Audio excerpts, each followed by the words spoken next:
All right. Hello, everybody. Welcome to today's Tech Tuesday. My name is Vanessa, and I am a ITS communication specialist. And with me today, I have Bridget McFadden, also an ITS communication specialist, and we're here to help you learn more about InDesign. Bridget, I just want to confirm that you can see my screen okay. Yes, looks excellent. Perfect. Thank you.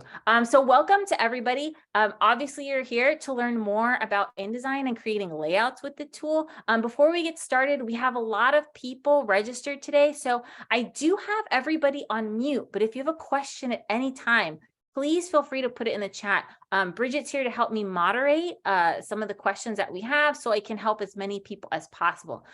We also are recording today's session. So if you want to go back and refer to anything else, feel free to take a look at the video that I'm going to send to everybody in a follow-up email. And I'm going to also include some links to some handy guides to help you get started with InDesign. So without further ado, let's start. So what is InDesign? InDesign is part of a suite of tools that you may have heard of called Creative Cloud, Adobe Creative Cloud. And all Creative Cloud is it's a bunch of tools to help you design something, whether that's a magazine, a flyer, a video, a website, a newsletter. I mean, Adobe Creative Cloud can kind of help you do it all. And InDesign's part in all that is to help you create layouts, which is what you're seeing on this animated GIF in front of you. You can make a ton of stuff in InDesign, flyers, brochures, publications. For example, ITS does its entire annual report in InDesign to give it like kind of a nice professional look. Interactive online documents, what I mean by that is you can create PDFs that have hyperlinks that actually work and just kind of throw it up on a website. And academic posters, which a lot of people, of course, at Weill Cornell create. So InDesign helps you do all of that by just putting different elements on a page. So there are a lot of different design tools, and none of them are bad. I'll just put that out there. They all have their pros and cons, but I put this together as a way to kind of help you figure out which one might be best for you. So of course, if somebody wants to design something like a flyer, they might lean on a tool like Word or PowerPoint, because to be honest, that's what we're all really familiar with, right? We all have access to Microsoft Office tools, and so we're used to using them and we know how to use them. So that's what we kind of lean on. There are some issues when you use tools like Word, for example, to create a flyer.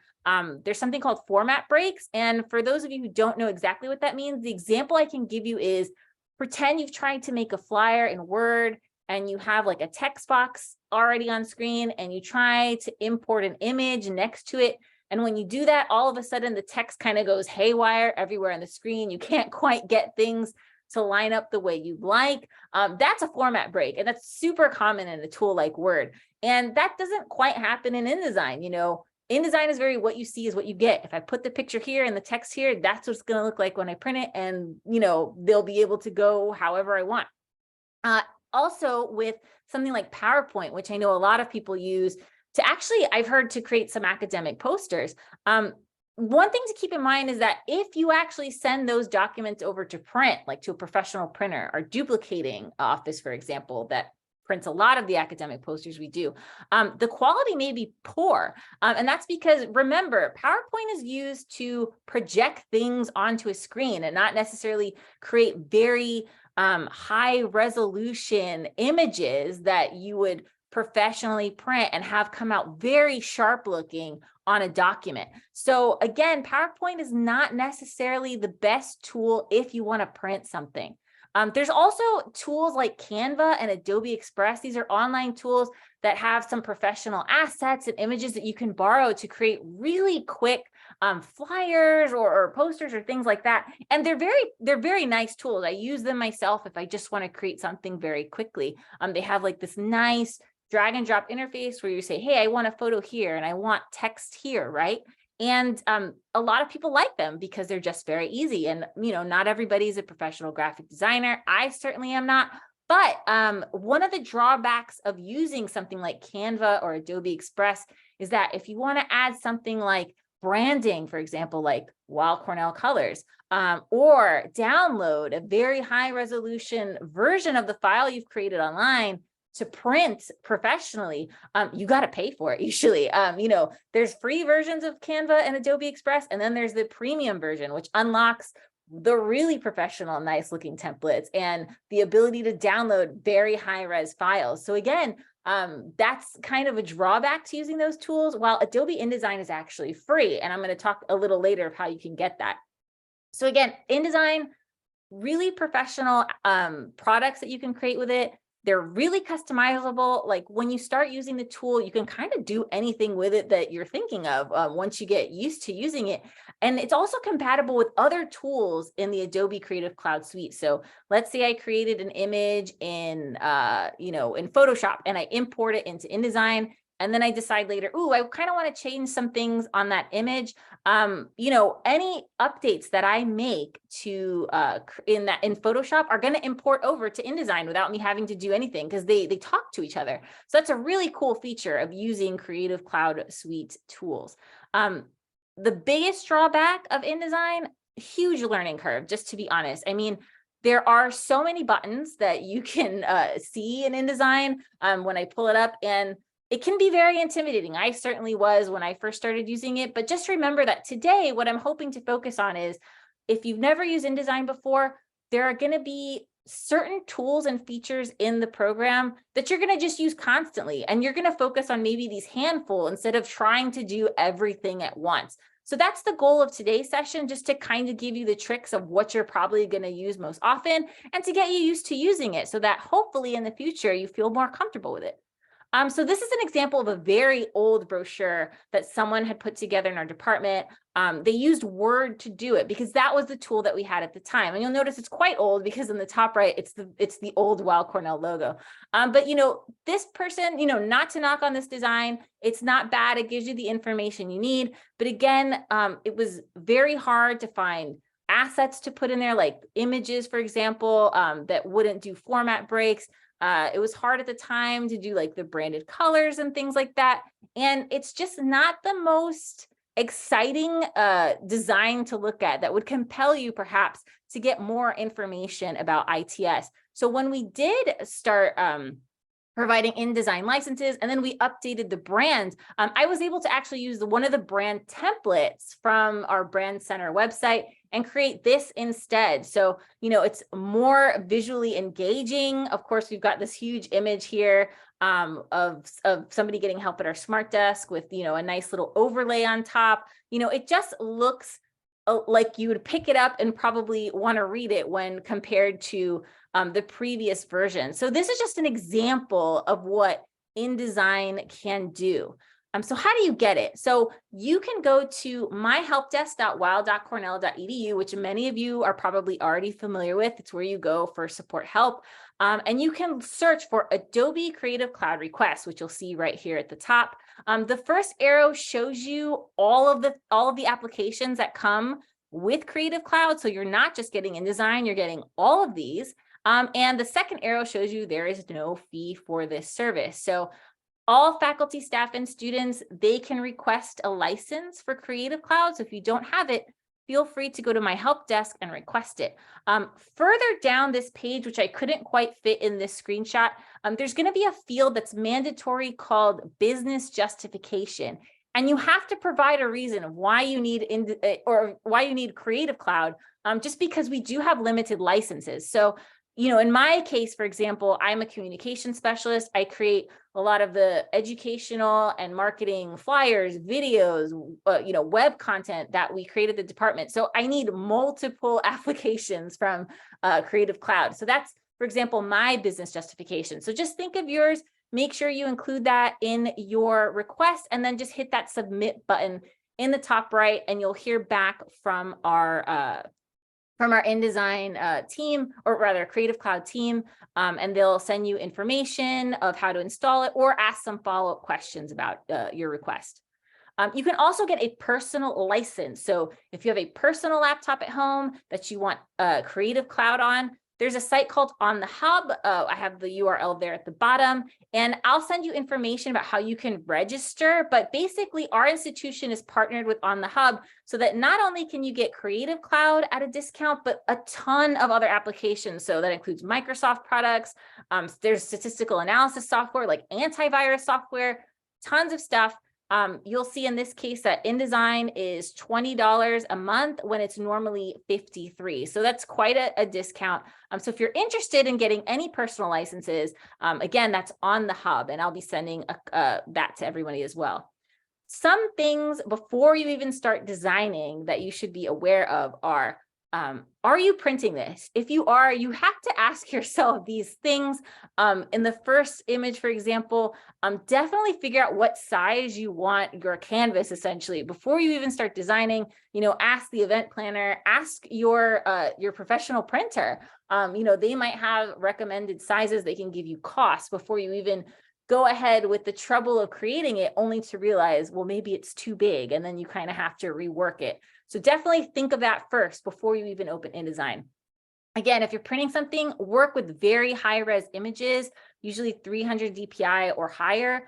Again, anything lower than that, you're gonna maybe get some pixelation when you print it out, and it just doesn't look very good. So work with as high res image as you can. And then ask for the preferred file format. I know in our own print shop and duplicating, they often ask for PDF format so they can print things out. But some places might ask for the original InDesign file in case they see an issue and need to tweak things here and there. So it really depends where you go, but definitely ask before you go ahead and start designing.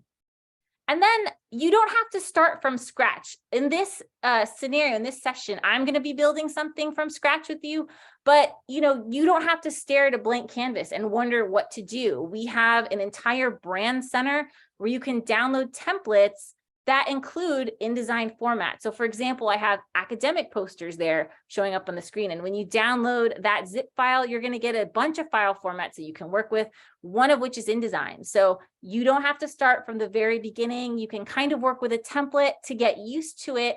And you've already got a layout kind of put together for you and can just tweak from there. And you don't have to worry about branding because it's right there for you.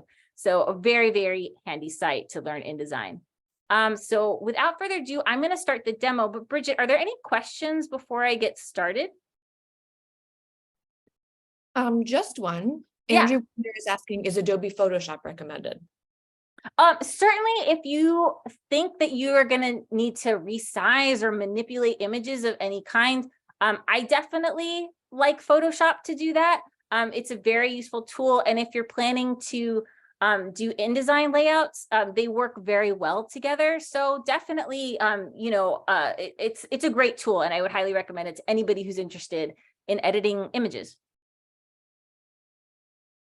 Any other ones, or that one? No, looks like we're good to go. Okay, perfect. So I'm going to move into the demonstration, and I just wanted to confirm you can see my InDesign, right, Bridget?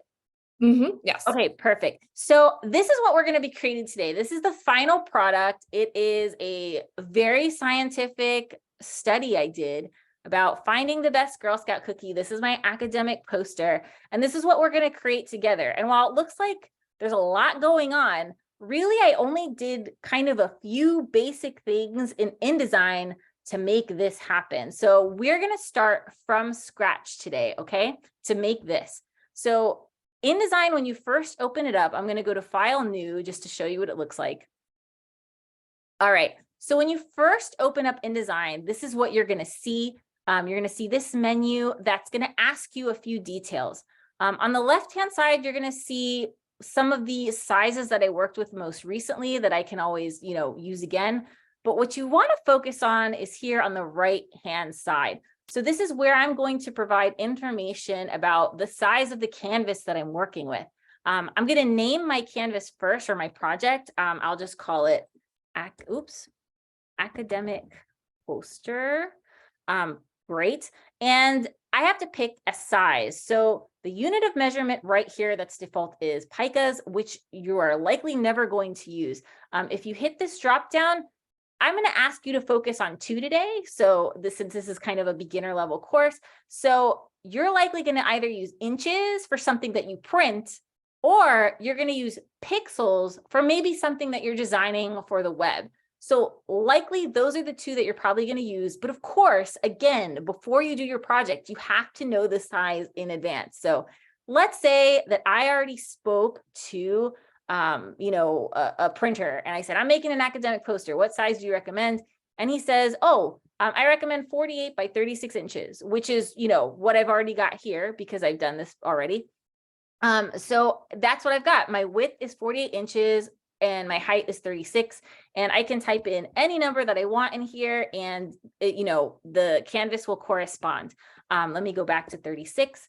Right now this is horizontal, but let's say I wanted to switch it up and make it a vertical or portrait. I can just click this and you'll see that the numbers transpose to fit that. And you can click these two icons right here to change that orientation between vertical and horizontal. We're not going to focus on columns or column gutter today. Again, that's kind of more advanced, but let's talk about margins. So let's say that my printer said, I would prefer a 1/2 inch margin all the way around your file, just so that, if they have to cut the poster at certain parts, they can make sure they don't cut anything off, right? So this is where you can add the margin. So I already have it at 1/2 inch all the way around, but if they told me 1 inch, I could just add that to each side. So those are, again, important questions to ask your printer. I won't go into bleed and slug. That's a little more advanced. But again, if you have questions about any of these after the session, feel free to, send me an email and reply to the follow-up that I send you. So I've got my document all good to go. I've got the size and I've got the margins, and I'm going to hit create. And now here's my blank canvas. Okay. And you'll notice this purpley pink line that goes all the way around, and that is the margin. So it's kind of just a visual guide for me to see where it is. It won't actually show up when you print. It's just there so that it's there and can work around it. I am going to, look at my final example as a guide, and you'll see that I've got this really nice blue background and all these boxes. So let's start with the background, right? So the easiest way that I can break down InDesign is a tool where you're going to create a box and then you're going to put something in it. And that something could be a color, like that big background color. It can be text. It can be an image. It doesn't matter, but that's how InDesign works. Create a box, put something in it, and then you're going to place it on the page wherever you want. Really, with all of the buttons here, that's how InDesign works in a nutshell. So just kind of keep that in mind as you're putting things together. So you'll notice here, I've got a toolbar on the left, and I've got these little menus on the right. And if you go right up here to the top, I'm working in a layout called Essentials Classic. So if your layout doesn't look like this, if you're following along, just change it up here to Essentials Classic. I prefer this one because I like that it gives me all my little menus on the right-hand side. So that's the one I prefer, but you can use whichever one you want. If you're following along and you want it to look exactly the same, just change it up here. All right. So this is our toolbar. There's lots of things we can do, but we're only going to focus on a few of these today. And let's make our first box, right? In the toolbar, you're going to see this rectangle frame tool. I'm just hovering over so you could see the name, and it's a rectangle with an X going through it. And that's the box that you're going to put everywhere on your screen. So I'm going to select it, and you'll see I have like a little crosshair cursor. I'm just going to click and drag to make one giant box for my background. Boom, done. And you'll know it's there because there's a big giant X. So one thing to know about InDesign is that any tool that you pick here from the toolbar changes what you see at the very top of how you can customize the element you just dropped on the page. So in this case, I want to add a color, and there are a few ways that you could do that. Right here is one of them. There's fill. It also exists here, and it exists here under color. So there's a lot of places in InDesign that kind of do the same thing. And as you learn it more, you'll kind of drift to one or the other, whatever one you feel more comfortable with. I'm going to work at the top since this is going to change a lot as we add elements to our page. So here is the little box with a red X going through it. And this is called fill, meaning the color that fills a box. Think of it that way. So I'm going to double click it, and you're going to see that there are some options to add color. So in this case, I could pick it like by just dropping my cursor anywhere in this color picker. Or if I know the particular color that I want to use, there's HSB, LAB, RGB, and CMYK. There's also a hexadecimal code here. You'll notice these kinds of codes if you go to a branding website, for example. So our own branding website has the Weill Cornell colors and the codes associated with them so that you know you're always using like that Cornell red or that Cornell orange. Okay, in this case, I already picked the colors in advance. So just for the sake of time, I'm going to type in the color that I used for that blue background.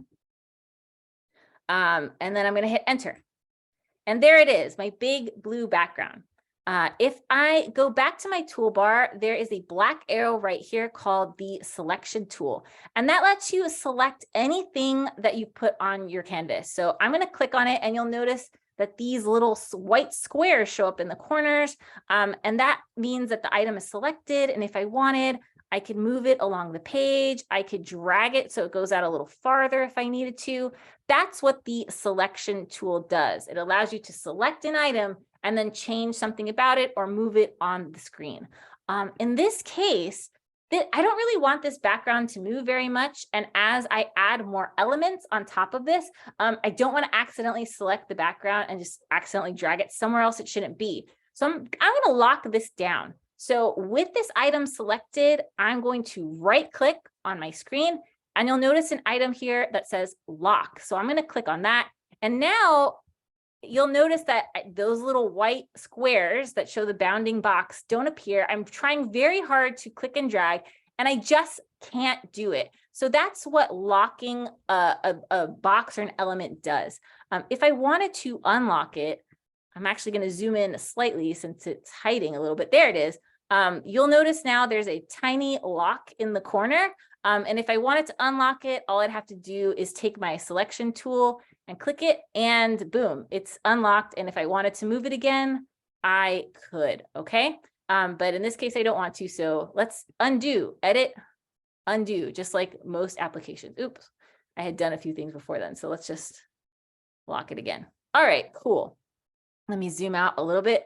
So let me make it a little wider. Okay, perfect. So let me look again at this final example, and I've got more boxes with stuff in them. So let's create a box again. We'll do our title here. So again, rectangle frame tool, click and drag out to about the size that you want and let go. And it creates another box. And just like we did before, selection tool to make sure that's selected, and go to our fill. And in this case, I have another color already pre-selected. So let me do that really quick. Perfect. So there's my title. Now I want to add text into this box. So I've got a little, I got an uppercase T here in my toolbar, and that's the type tool. So that lets you add text anywhere on your document. And it works the same way. You're going to click and drag to create a box. And you'll notice now, I'm going to blow that up for you. There's a little cursor in the corner, and that means I can start typing. So I'll put my title here. Okay, and it's very, very tiny. If I blow it up to the actual size, you can't even read it. So if this was printed, it would be quite awful. So what I'm going to do with the text tool still selected is I'm going to highlight it. And you'll notice that because I have the text tool selected, this menu at the top has changed slightly so that I can customize text on the page. So in this case, I want to blow it up so that the font size is way bigger. I think I'm actually just going to make it 150. There we go, perfect size. And just like Word, for example, you'll see that I have some options on the right to justify my text or align my text. So in this case, I'll align center. And if you ever don't know what something is, an icon in InDesign, all you have to do is hover your cursor over it and it will tell you. So in this case, I'm just going to align this center. Perfect. I don't I'm not really digging this font, to be honest. So if I wanted to change it, again, go back to the menu at the top, and this is where you'll find the actual fonts. In this case, I'm going to hit the drop-down menu, and you can kind of cycle through all the ones that are available, which are a lot, or if you know what you want, you can just type it in. In this case, I know that I want to use Helvetica, so I'm going to choose that one. Looking good. In this case, let's make that one bold. So if you have your font selected but want to change like the weight of it, you can do that here in the drop box that's right underneath the font type. So in this case, I want this to be bold. Perfect. And just like we changed the colors in the boxes that we did previously, we can change the color of your font as well. So I'm going to highlight the font or the text again, and you'll see where the fill box was. This is still fill, but it's for the text specifically. So I'm just going to double click it. And again, I can pick something from the color options here and like move around. Or I can, again, for the sake of time, just type in the one that I chose in advance. So if you give me 1 second. All right.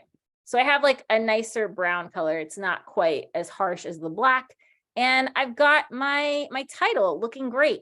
As you put more elements on the page, you'll find that the X's here can get a little distracting and you don't know quite what the final product looks like.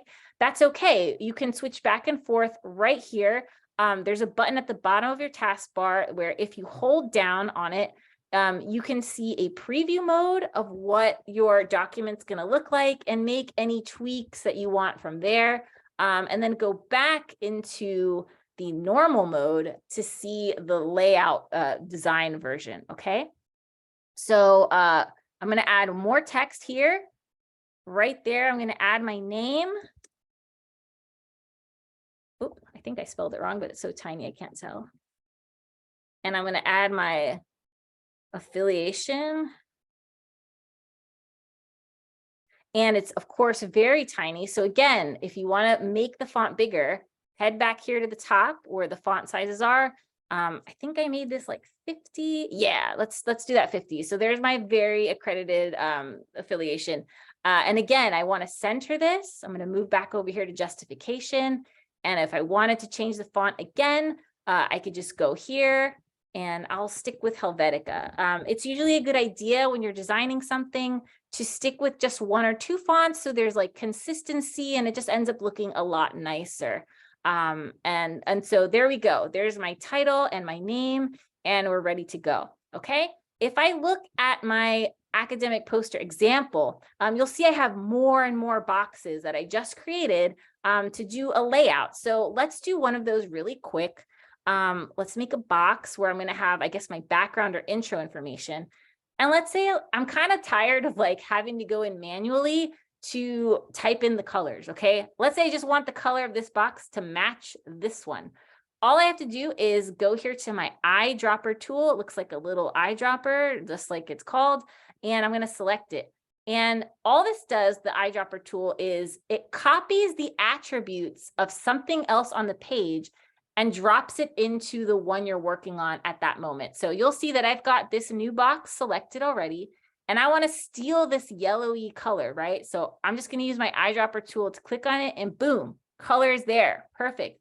This also works with fonts, by the way. So if I like the way a font look and wanted to copy it on different sections of my layout, I could do that with the eyedropper tool as well. So again, super useful tool in the toolbar. Okay, and I'm going to add very quickly a little headline block. Let's go back to the fill and change that color into one that I pre-selected. All right, so you'll notice it's a lot of repetitive things that I'm doing over and over again, but that's kind of how InDesign works. And as you get used to it, you'll just be able to do these things over and over to create the layouts that you want. You'll notice too, I was trying to, and this might look easier if I put it in preview mode.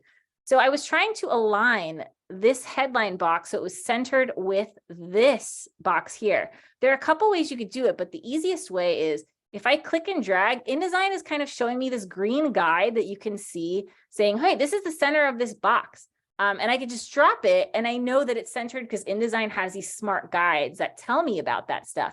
Another way is you could select 2 items and there's a menu here called Align, and I could make sure that they were centered using this. And you can use the Align for a lot of different things to make sure that things are aligned on the left or the right or at the bottom. So this ends up being a very helpful menu as well. You can also distribute spacing and things like that. So Align is something that definitely you should look at as you're creating your own layouts to make sure that things are centered the way they need to be, that they're evenly spaced out. It's perfect. All right, so now I want to add a block of text that is my introduction, right, of my very important research. And let's say I've been kind of manually typing in text, right? But let's say I've had this written down in like a Word document and I just want to import it in here. I don't want to have to type it all out. So one thing that InDesign is very helpful with is it uses a feature called Place so that you can import things like text or images that you already have saved somewhere in your computer. So in this case, I want to put a text box here and I already have that text written in a document. So with this selected, I'm going to go here to File and Place. Very important. Remember this, File, Place, because you'll use it a lot with InDesign. So I'm going to hit Place. And it's going to take me to a folder that is on my desktop that I've used multiple times for this demo. And I have a file here with dummy text, but let's say it's like super important research. And I just want to import it where I've got that box there. So I'm going to hit Open and it dumps it all there and it's very tiny. So let's select it all with my text tool. And we'll blow it up to like, I don't know, 60. Perfect. Okay.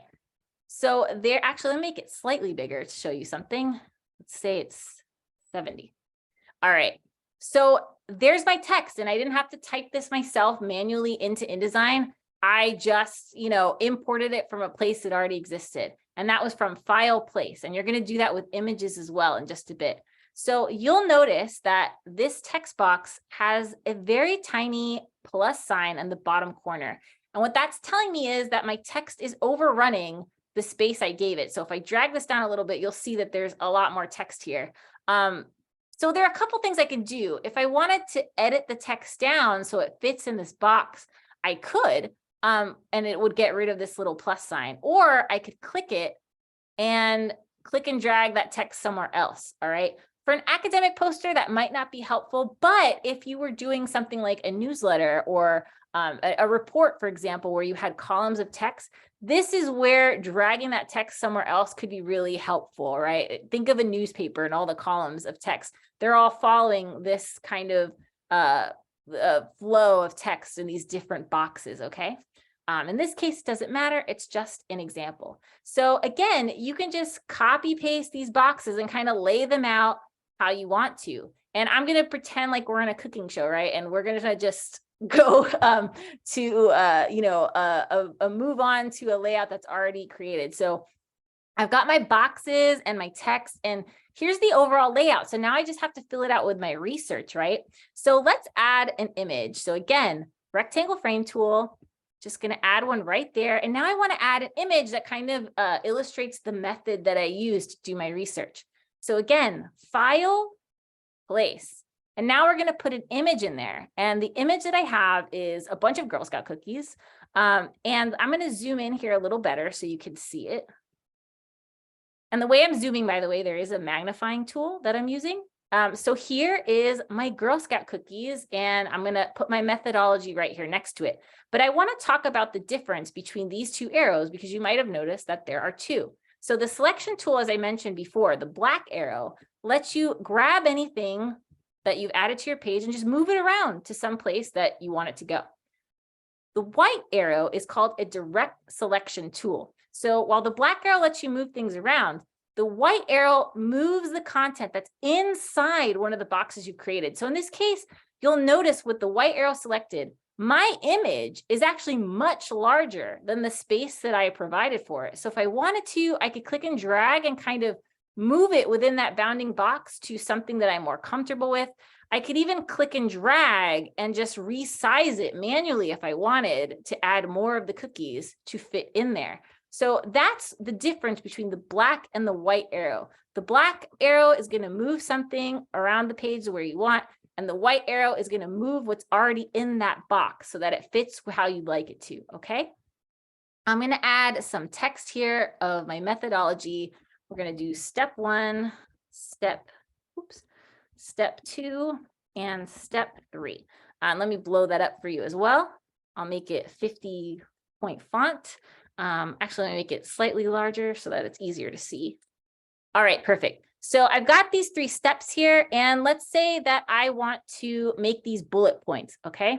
But let's say I also forgot how to put bullet points in InDesign, because that actually does happen to me quite a lot. There's a lot of things you can do in InDesign, and it's impossible to know where they are all the time.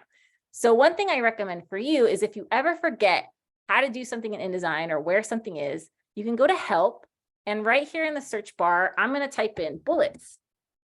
And if I've got a few options here, but when I select bullets, the top option it gave me, it actually shows me exactly where in the program I can go to look for those bullets. So in this case, it's type and then under bulleted and numbered items. So let's go do that. Boom. So again, InDesign knows it has a lot of features out there, but it's also trying to help you find them.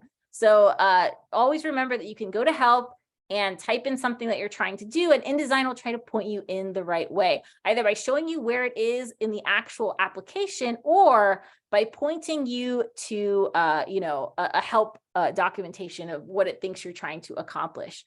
All right, let me zoom out just a little bit more. All right, let's work on my results. So I want to add another image, but this time the image is actually a pie chart that I created in Illustrator. So let's do File, Place again, and we're going to import my pie chart. So there's my pie chart. It's looking a little small. Again, I can use a direct selection arrow to click and drag it out.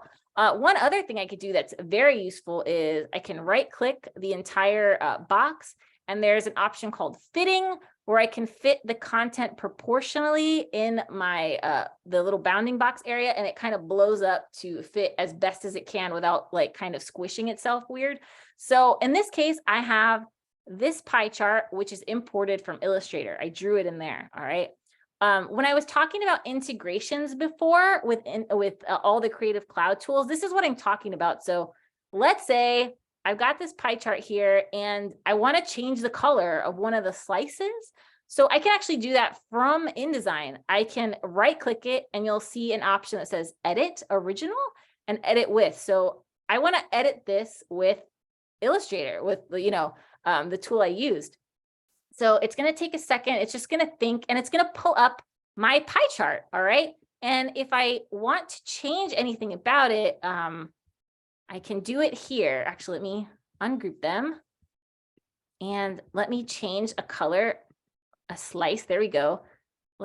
Come on. There we go. Let me change that slice to something that's a little more distinct. So blue. Okay. It's very different from what I had before.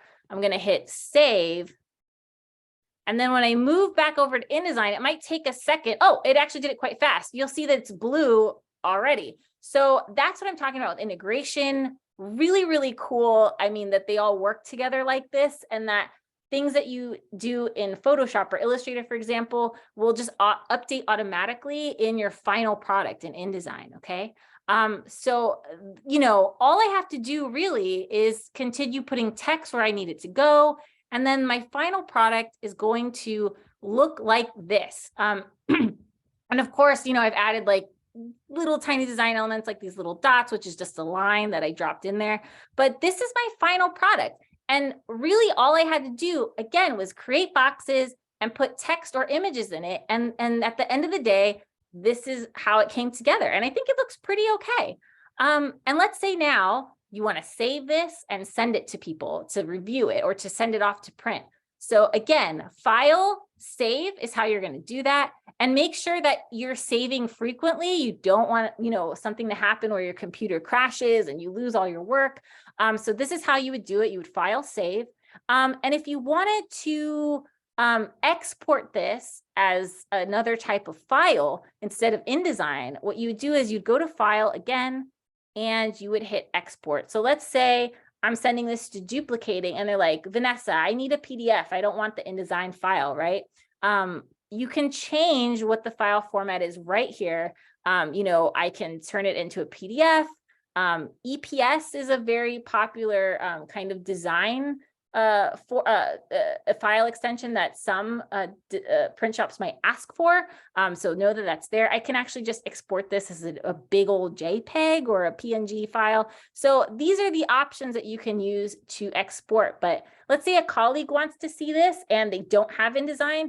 You could always export it as a PDF, which pretty much anybody can see, and save it and send it to them, and they can look at all of your beautiful work. So that is how InDesign works in a nutshell. Bridget, are there any questions that I can answer, or things that I can demonstrate that people might want to see? Yeah. So one question, any tips for centering text in a text box vertically? Are you referring to like this, where I want to make sure that the text is kind of aligned within the box? If you have to go off mic, that's fine too. But I just want to make sure I'm understanding what you want to do. We'll wait for him to talk. Within the box? Oh, sorry. So just so hold on, let me get rid of that place cursor. Okay, so when it comes to aligning things centered, I mean, there are a couple of options. If you're referring to this box being centered within the yellow one around it, again, I could go to Align, and I could center things that way so that they're centered together. Or I can, again, let me move that out of the way, the guiding tools that are right here. And you'll notice that there's like a green line in the middle that's showing me this is the center of this particular yellow box, and I could drop it there. So those are how you would align things within, like, for a box within a box. I hope I'm answering your question, but if not, feel free to chat with me afterward. And I can try. If it's also, are you asking about text alignment, Andrew? Like text justified to the left versus center? Yeah, if that's the case, then you would have to select the text, and then the justification is here on the top right. So here's center, here's right, here's, justified across the whole document. So that's how you would align the text specifically. Any other questions? Okay, I don't see follow-ups quite yet. Yeah, one more. How would you export a file to be sent in the body of an email instead of an attachment? Oh, well, that would be more of an Outlook question. If in this case, if you wanted to put in the body of the email, I might suggest exporting it as probably like a JPEG or a PNG file. And then when you're in Outlook, there's going to be an option to add an image, and then you can slap it, into the body of your email, so that people see it that way, as opposed to seeing it as an attachment.